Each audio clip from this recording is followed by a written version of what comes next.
여러분 안녕하세요. 반갑습니다. 오늘은 2월 5일 수요 성역 공부 시간입니다. 자, 오늘 코발리스 지역에 많은 눈이 내렸습니다. 아침서부터요. 자, 그런데 다행히 내리자마자 금방금방 다 녹아서 도로는 미끄러지지 않지만 그래도 여전히 좀 눈의 흔적들이 많이 있습니다. 여러분 눈길 조심하시고. 자, 오늘은 사도행전 속으로 64번째 시간 함께 시작하도록 하겠습니다. 자, 세 번째 전도 여행을 고린도 교회가 있었던 아가야 지역, 지금의 이제 그리스를 말합니다. 그 아가야 지역에서 마무리한 다음에 서둘러서 예루살렘으로 돌아오게 되죠. 그 이유는 오순절날을 지키기 위해서입니다.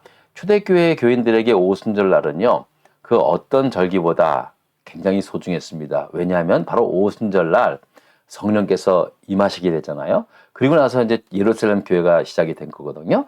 그러니까 초대교회의 첫 번째 절기는 바로 성령 강림 주일이었다라는 그렇게 이제 생각을 하고 있습니다. 자, 이제 이렇게 예루살렘으로 돌아온 사도 바울은 당시에 예루살렘 교회의 수장 역할을 했던 야고보를 만납니다. 이 야고보는 예수님의 친동생 야고보를 말합니다. 그 요한의 형제였던 우레의 아들이라고 불렀던 야고보는 이미 순교를 당했고요. 그 당시에 초대 예루살렘 교회의 수장 역할을 했던 사람은 예수님의 친동생 야고보였는데 그와 이제 그 다른 장로들에게 선교 보고를 하고 난 다음에 하나님께 영광을 돌리지 않습니까? 그리고 난 다음에 야고보가 이제 그 바울에게 권유를 하죠. 지금 여기에 많은 유대인들이 있는데 이 사람들이 당신을 보면은 당신이 지금 복음을 전하면서 저 이방 지역에 가면서 이제 더 이상 율법 지키지 않아도 된다, 할례 받지 않아도 된다, 뭐 이런 식으로 이제 그 가르치고 다녔다고 그런 많은 안 좋은 소문이 들린다.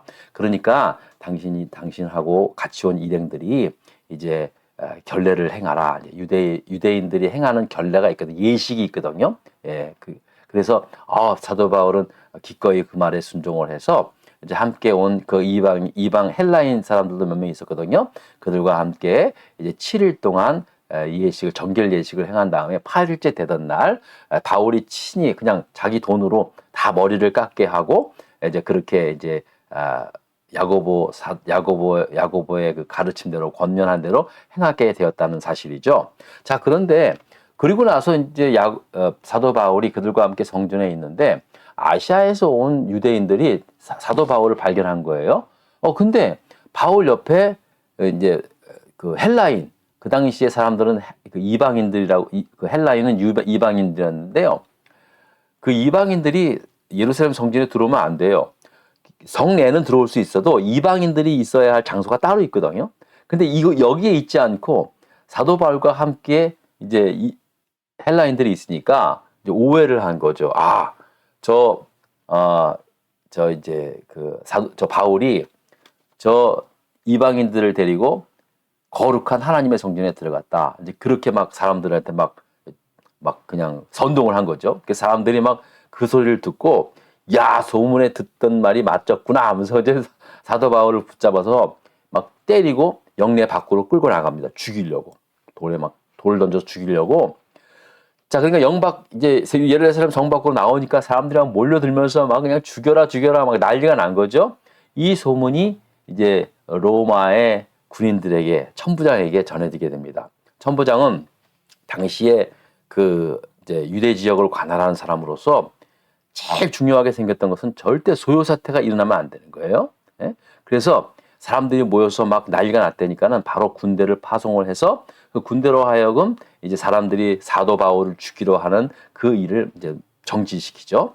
그러고 난 다음에 이제 물어보는 거야. 도대체 이 사람이 왜 너희들 죽이려고 하니까 뭐 죽이려고 하냐. 그러니까 사람들이 뭐 이 말하고 저 말하고 도대체 무슨 말인지 못 알아들으니까는 일단은 천부장이 그를 쇠사슬에 묶어서 영내로 두르라고 명령하지 않습니까? 사도 바울이 그때 얼마나 맞았는지 자기 스스로 걸을 수가 없을 정도였어요. 그래서 들것에 실려서 이제 영내로 끌어 들어오게 된 거죠. 자, 그리고 나서 이제 사도 바울이 유창한 헬라어로 천부장에게 말하는 거예요. 내가 저 지금 흥분하고 밖에 있는 저 유대 사람들에게 좀 변명을 좀 하고 싶은데 좀 말할 수 있는 기회를 달라. 그렇게 유창한 헬라어로 얘기하는 거예요. 여기 천부장이 너무 유창한 말로 헬라어 말로 자기의 말을 하니까 깜짝 놀라서 너 혹시 저 얼마 전에 저기 4천 명의 자격을 데리고 광야로 도망한 그 헬라 사람 아니야? 이제 그렇게 이야기를 물었잖아요. 이 말은 뭐냐면 그 전에도 그런 이제 그런 어떤 반란 소요 사태가 있었나 봅니다. 그래서 이제 혹시 그 바울이 그들 중에 하나였는가? 아니면 그들의 수장이었는가? 이제 그렇게 물어본 거죠. 그랬더니, 나 그런 사람 아니라고. 나 길리기아 다소에서 태어난 유대 사람이라고. 길리기아 다소라는 지역이 굉장히 유명한 도시거든요. 저 잠시 후에 확인을 해보도록 하겠습니다. 자, 그리고 나서 이제 어떻게 했는지 문제 1번을 좀 보도록 하겠습니다. 자, 문제 1번을 한번 읽어볼까요? 영내에 붙잡혀온 바울이 유대 백성들에게 히브리 말로 자기 자신에 대해 무엇이라고 변명합니까? 라고 그렇게 말씀하고 있습니다. 자, 이제는 저 흥분해 있던 영내 밖에서 막 저 사람을 죽여라, 죽여라 막 그렇게 막 떠들고 있는 사람들에게 이제 또 유창한 히브리 말로 그들이 알아들을 정도로 알아듣게 이제 히브리 말로 자기 자신이 누구인가에 대해서 이제 말을 하는 거예요. 자, 어떻게 고백을 하는지 자, 성경을 보겠습니다. 22장 1절로부터 4절의 말씀입니다. 먼저 1절서부터 3절까지 읽습니다. 부형들아. 자, 저 유대 백성들, 이제 아버지들이여, 형제들이여, 들으라. 내가 지금 여러분 앞에서 변명하는 말을 들으라. 그들이 그가 히브리 말로 말함을 듣고 더욱 조용한지라. 왜냐면, 그 유창한 히브리 말로 얘기하니까, 저 사람이 자기의 언어로 얘기하니까 이제 가만히 잠잠고 있는 거예요. 자, 그러더니 3절에 무슨 말을 하냐면, 자, 나는 유대인으로 길리기아 다소에서 났고, 이 성에서 자라. 그러니까 길리기아 다소에서 났고 자라서 가말리엘의 문화에서 자라고, 자, 가말리엘의 문화에서 우리 조상들의 율법에 엄한 교훈을 받았고, 그러니까 가말리엘의 문화에서 하나님의 율법에 대해서 배우고 훈련받았고, 오늘 너희 모든 사람처럼 하나님께 대하여 열심히 있는 자라. 내가 당신들만큼 아니 그 이상으로 하나님을 섬기는 일에 있어서 누구보다도 열심히 있는 자였다라고 그렇게 말하고 있습니다. 자, 여러분 한번 보실래요? 사도 바울이 유창한 히브리 말로 사람들에게 딱 말하니까 사람들이 조용해지는 거예요. 우리가 알아듣는 말로 하니까. 그리고 또 더 놀라운 것은 자기가 비록 유대에서 태어난 전통 유대인은 아니더라도 길리기아 다소라는 지역, 이 다소라는 곳이 어떤 곳이면 굉장히 유명한 상업지역이거든요. 그 당시에 다소라 그러면 다 알만한, 오늘날로 말하면 마치 부산과 같은 그런 도시였습니다. 그곳에서 태어난 나는 전통 유대인이다. 또 게다가 나는 가말리엘 문화에서 가말리엘 문화생이다. 가말리엘 선생이 가리키는 율법과 그 율법에 대해서 또 배우고 훈련받았던 그런 문화생이었다. 그렇게 이야기를 하는 거예요. 이 가말리엘이라는 분이 어떤 분이냐면요. 그 당시 사내들인, 그러니까 유대인들의 공동체 중에 우리나라로 말하면 국회와 같은 역할을 하는 사내들인 공의회가 있었어요. 그 사내들인 공의회의 수장 역할을 했던 사람입니다. 그리고 당시 이 유대율법, 그러니까 유대인들이 가장 생명처럼 여겼던 그 유대인들의 모세의 율법을 가장 빛나도록 해석하고 가르쳤던 힐렐이라고 하는 유대 유명한 랍비의 손자가 바로 가말리엘이었습니다. 그러니까 이 가말리엘은 그 할아버지의 그 랍비 힐렐의 그 손자로서 그 당시에 최고의 율법학자요 지도자였습니다. 민족 지도자였습니다. 바로 그 가말리엘이 가르치는 그 학파, 그 문화생 중에 하나였다는 거예요. 그러니까 나는 정말 그야말로 전통 유대인 가운데 유대인이고 율법을 지키는 일에 있어서 당신들만큼 아니 그 이상으로 최선을 다하여 배우고 훈련했던 그런 사람이다라고 얘기하는 거예요.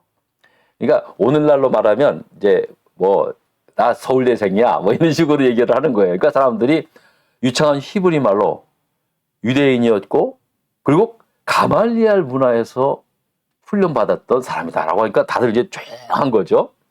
자, 근데 사도 바울이 자랑을 한 게 아니에요. 자, 그렇게 내가 자라왔던 사람이었는데 내가 어떤 짓을 했냐면요. 자, 보세요.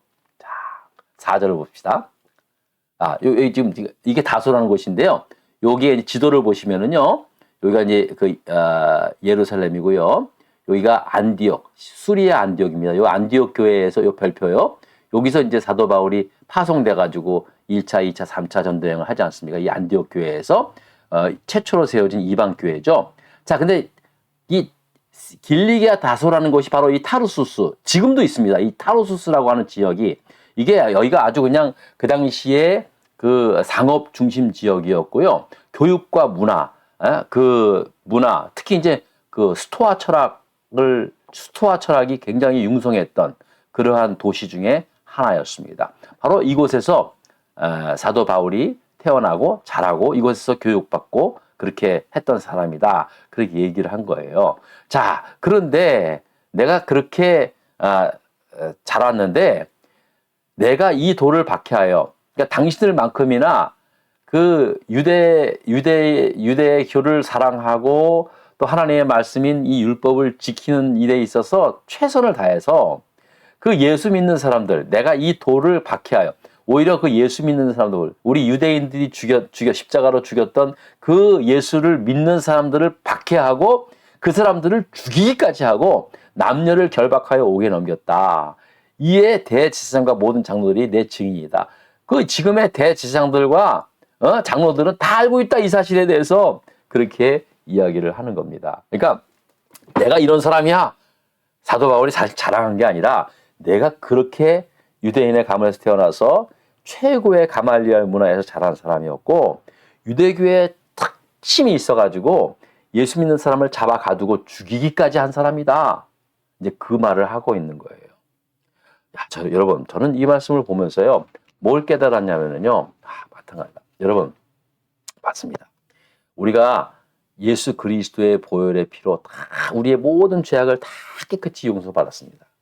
그런데 여러분, 이거 아셔야 돼요. 내가 얼마나 죄인 중에 죄인이었다는 사실은 잊지 마셔야 되는 거예요. 여러분, 사도 바울 보십시오. 사도 바울이 자기 자신을 죄인 중에 괴수했어요. 그렇죠? 이 말은 뭐냐면 내가 저질렀던 죄악에 대해서는 하나님이 깨끗이 용서해 주셨지만 나는 그러한 죄인이었다는 사실은 잊지 않고 있다는 거죠.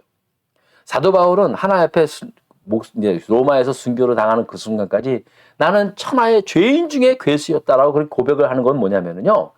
그 내가 지었던 그 죄의 사슬에 얽매여서 살았다, 그 말이 아니라 내가 그렇게 죄인이었는데 하나님께서 예수 그리스도의 보혈로 나를 깨끗이 용서해 주시고 그뿐만 아니라 내가 예수 그리스도의 복음을 전하는 사도로 하나님께서 나를 사용하셨다라고 그 말씀을 전하기 위해서 말씀하시는 거예요. 우리도 마찬가지입니다.